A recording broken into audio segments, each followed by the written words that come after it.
Welcome to Quick Course Digest. Today, we're jumping right into a topic that affects every single one of us: conflict resolution. We're going to break down how disagreements really start, not just out there between people, but right inside our own heads, and figure out how we can navigate them way more effectively. So here's our game plan. We're starting with the inner world, the psychology of how you even build your reality. Then we'll get into the biology of our gut reactions. After that, we'll uncover the core needs that really drive us, look at how communication can build or break relationships, and finally, zoom out to see the huge influence of culture on everything. All right, first stop, our own minds. You see, conflict doesn't just pop up out of thin air. Nope, it gets its start right inside our heads, all based on the unique way each of us sees the world. And it all kicks off with something super simple: assumptions. Think of them as your brain's little shortcuts. You know, you see someone talking loudly on their phone, and you might assume they're rude. That's an assumption, an instant judgment based on your past experiences. Now, these little assumptions don't just float around by themselves. They link together, they stack up, and they form our belief systems. This is basically your personal operating system for how you think the world should work. It's the filter for everything you experience. And this is where things get wild. That belief system directly creates your perception, your totally unique interpretation of any given event. It's the reason two people can be in the exact same situation but walk away with two completely different stories. Let me show you what I mean. Check this out. It's the same movie in the same theater on the same night. But one person walks out saying, "Ugh, that was awful. It was so noisy and messy." The other person walks out saying, "That was amazing. The crowd energy was electric." See? The event was identical. The perceptions, worlds apart. It all came down to what they each valued. So what about when the conflict isn't with someone else, but with ourselves? You know that feeling, right? That little nagging in your gut when you do something that just doesn't sit right with who you believe you are. That is a full-blown internal conflict. Well, that uncomfortable feeling actually has a name. It's called cognitive dissonance. It's the mental stress you feel when your actions and your values are fighting each other. And our brains absolutely hate that feeling, so it'll do mental gymnastics to justify the action and make the discomfort go away.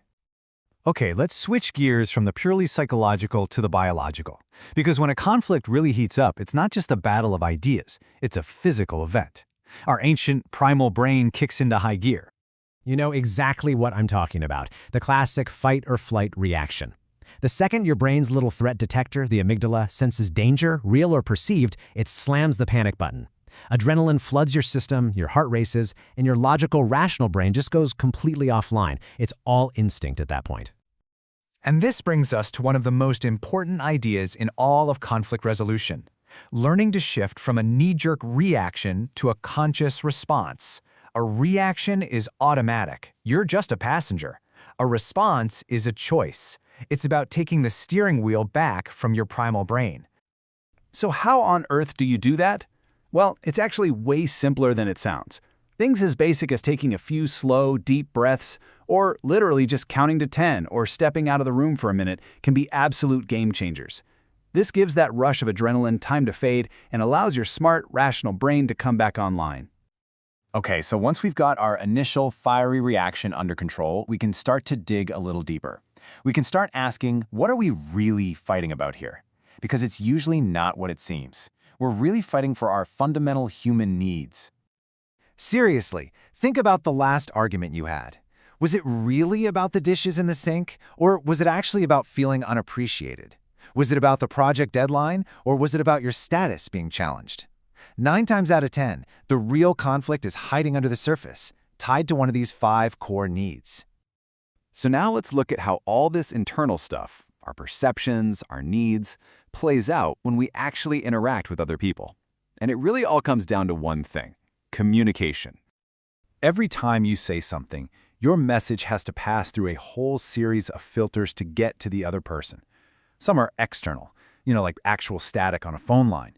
But the really tricky ones are internal. All those assumptions and past experiences that can totally twist and distort the meaning of what's being said. Here's a perfect example: the ASAP problem. Your boss says, "I need this report ASAP." To them, that means, drop everything, this is the #1 priority. But you hear ASAP and think, okay, I'll get it done before I leave on Friday. That one tiny misunderstanding is a conflict just waiting to explode. And over time, these communication habits are what build the very foundation of our relationships. Good communication creates a bridge built on trust and flexibility, one that can handle a little stress. Poor communication, though, creates a deep chasm of suspicion, where even the smallest disagreement can feel like a major earthquake. Okay, for our final piece of the puzzle, let's zoom all the way out. Because layered over top of everything we've talked about, our psychology, our biology, our relationships, is this huge, powerful, and often totally invisible force, our culture. Every culture has its own unwritten rulebook. In a high-power distance culture, you might never dream of challenging your boss in a meeting. In a low-context culture, you're expected to be blunt and say exactly what you mean. If you don't know these invisible rules, it's like you're trying to play chess when everyone else is playing checkers. Conflict is almost guaranteed. Our culture also profoundly shapes our locus of control. Basically, do you believe you're the captain of your own ship, in charge of your destiny? Or do you feel like you're on a tiny raft tossed around by the waves of fate and luck? That fundamental belief changes everything about how you approach a conflict. So, what's the big picture here? The key is that real, effective conflict resolution is a skill you build from the inside out. It starts with you, understanding your own perceptions and taming your gut reactions. Then you can look deeper for the real needs, communicate clearly to bridge the gap, and always remember to consider the invisible cultural lens that shapes how everyone sees the world. And that leaves us with one final, crucial question to think about.